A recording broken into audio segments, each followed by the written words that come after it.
Assalamualaikum warahmatullahi wabarakatuh. Selamat berjumpa kembali teman-teman bersama Saponi Channel. Kali ini Saponi Channel akan sedikit berbagi ya tentang pengalaman-pengalaman yang dialami atau yang uji coba ya. Di sini sedikit berbagi ya, bukan mau mengajari teman-teman, tapi sedikit berbagi yang berdasarkan pengalaman dialami ya. Ini saya lagi di atas atap ya, kemarin yang di atas kafe Siluman ya. Teman-teman, tentang sedikit masalah pemasangan atap ya teman-teman ya, supaya jangan bocor tutorialnya atau tipnya ya. Mungkin ini masalah sepele ya, tapi kadang-kadang kita tidak diartikan atau dianggapkannya nggak mungkin bocor ya, nggak ini ya. Kalau secara logika memang tidak mungkin ya, karena ini sudah ada namanya lekuk-lekuknya untuk menyantol di reng ya. Tapi sekarang ini kita tergantung bagaimana cara memasang skrupnya supaya nggak bocor ya teman-teman. Di sini saya akan memberikan tipnya ataupun teorinya supaya nggak bocor, karena seng atau atap multi ini adalah sangat sensitif ya. Masih mudah lagi kita memasang seng biasa ya, atau atap-atap biasa seperti yang terlihat di sana tuh ya. Jadi kalau bocornya itu kelihatan mana yang berlubang tuh udah dikatakan dari situ kita bocor. Tapi kalau atap multi roof ini tadi, sekali lagi kita salah memasang skrupnya aja, dia akan bocor dan bahkan tidak ketahuan ya di mana bocornya atau lubangnya ya, karena itu tadi ya, secara logika tidak mungkin gitu ya. Tapi ini berdasarkan udah diuji coba atau dites ya, dengan berapa lubang memang harus berkorban ya, untuk mengetahui hasilnya. Oke, sebelum kita lanjut ke tutorialnya begini ya teman-teman. Seperti tadi kita ulang-ulang kembali, seng ini atau atap ini adalah mempunyai lekukan ya, multi ya di sini. Nah, kenapa bisa bocor? Jadi teman-teman sedikit berbagi ya. Nah, secara logika ini teman-teman ya. Aduh, ini ya teman-teman, secara logika. Ini kan sudah rapat nih ya, tapi jangan dianggap sepele. Ini adalah tidak masuk air, ini adalah masuk air ya teman-teman ini ya. Jadi teorinya lah begini teman-teman, secara untuk supaya tidak bocor ya, teman-teman harus perhatikan. Yang pertama adalah, oke teman-teman, yang pertama harus teman-teman perhatikan lekuk ini ya, lekuk-lekuk di multi ini. Jadi yang pertama sekali itu tadi perhatikan ya, ini harus mengenai reng ya, di bawah reng atapnya ya. Yang kedua, pemasangan skrup ini supaya nggak bocor, teman-teman harus mencari posisi yang lekuk di sini ya teman-teman. Itu yang kedua. Yang ketiga, teman-teman tidak boleh memasang seperti ini tegak ya. Ini tegak ya teman-teman ya, seperti ini ya. Ini udah dijamin dia akan bocor, apalagi kalau posisinya di seperti ini, lekuk yang ini ya, seperti ini bocor nih teman-teman nih.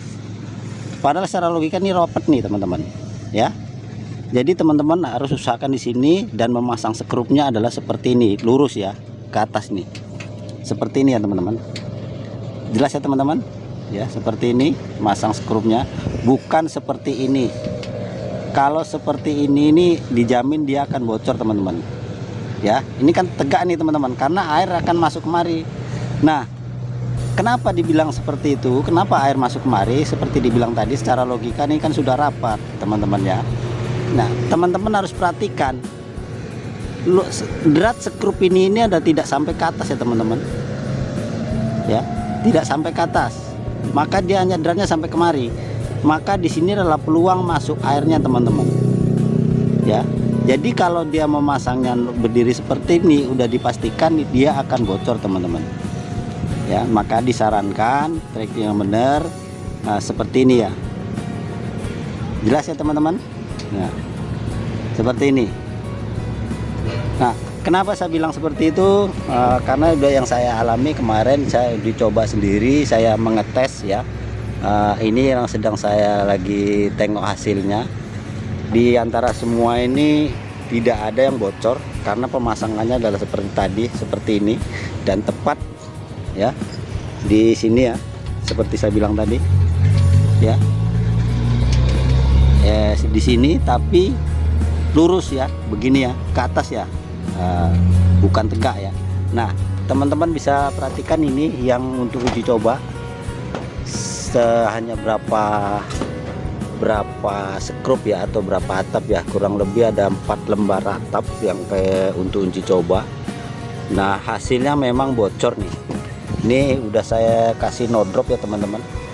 Ini posisinya dia tegak seperti ini ya, ini lagi nih seperti ini. Ini dilekukan, ini mengalir, akan air mengalir seperti ini kemarin, jadi ke sana dia. Apalagi kalau masangnya ini, skrupnya ini tegak, dijamin ya, udah dikatakan 99% ini bocor.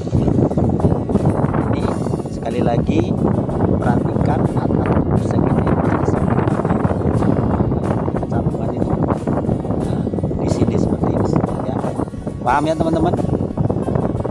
Bukan seperti ini ya, apalagi seperti di sini jangan.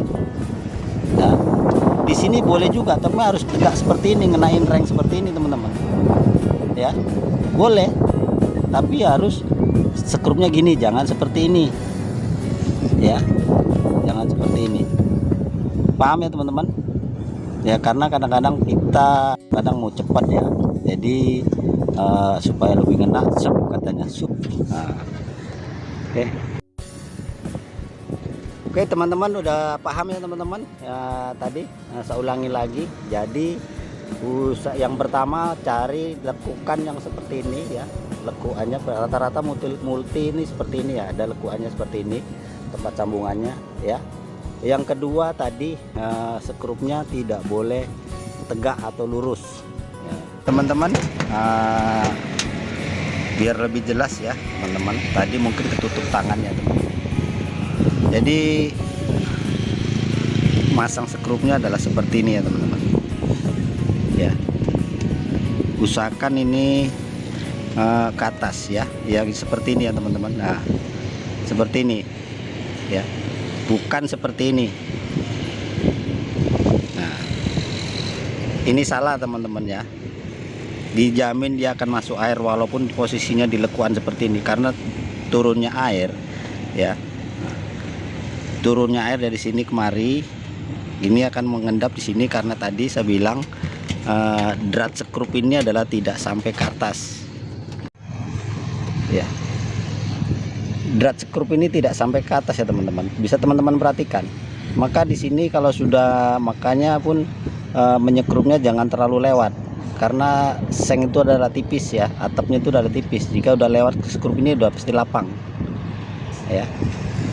Nah, intinya seperti tadi ya teman-teman, jangan sampai kita menyekrupnya tegak lurus-lurus. Baiklah teman-teman, hanya sampai di sini. Jika teman-teman kurang paham, kurang jelas ya, khususnya ini untuk para pemula ya teman-teman, kurang paham, para pemula ini bisa langsung kontak saya ataupun bisa kirim masukan ya, mana tahu yang kurang jelas dengan penjelasan ini. Boleh kritik dan sarannya teman-teman untuk membangun channel ini supaya lebih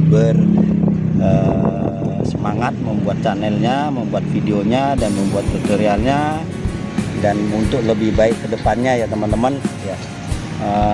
Sekali lagi, bila ini merasa bermanfaat bagi teman-teman ya, silakan share, komen, dan berikan kritik dan saran. Oke teman-teman, terima kasih sebelumnya. Mohon maaf jika ada kekurangan dan yang kurang pas. Dan sekali lagi, kami atau saya bukan mengajari teman-teman, tapi hanya ini sekedar berbagi yang saya alami ya teman-teman, yang saya uji coba ya.